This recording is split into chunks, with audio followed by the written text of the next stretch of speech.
Time now for Futures in Focus. The push-pull of OPEC supply cuts and U.S. shale production ramping up continues to keep the oil price from sustaining a move in either direction. Joining us from the CME to discuss is Todd Horwitz, Chief Strategist at Bubba Trading. Todd, do we get a breakout in one direction or the other at some point this year?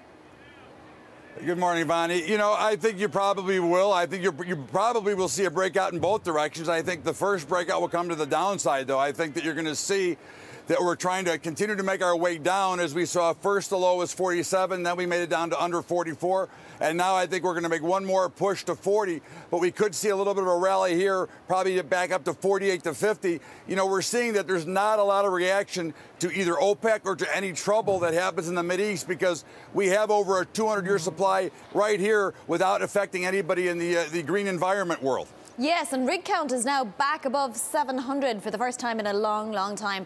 Talk to me about gold and what gold is doing. We're coming very close to the $1,200 an ounce mark. You know, gold seems to be under a little pressure, which doesn't make a lot of sense considering the weaker dollar. But I think what you had is you had a bunch of people buying, trying to speculate into it, and now what you're seeing is the result. But I do think that gold is probably a really good buy, somewhere around here, maybe as low as 1,200. I think that we're going to see much higher prices. I think it's a great hard asset for people to own anyway, so I think around the 1,200 level would be a good place to step in as we'll look to go to higher prices. And of course, it'll stop on the way, probably 1,250, 1,280, and then back to 1,300, and we'll see if it can break above 1,300. What are your colleagues down there at the CME saying when it comes to the dollar? Is there broad consensus or a real mix of views on whether it will strengthen or weaken?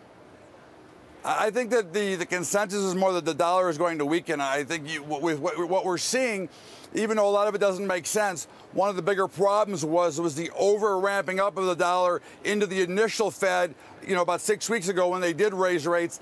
And I think you're still seeing the residue of the selling. And I would expect the dollar index to go down to 95. And then you also tie in the strength of the euro currency, because the euro is so strong that is 60% of the dollar index. So that should bring us down probably around 94, 95 before I expect to see any buying come in. Wow, that is a big drop. All right, Todd Horwitz, Chief Strategist at Bubba Trading, with today's Futures in Focus. Thank you.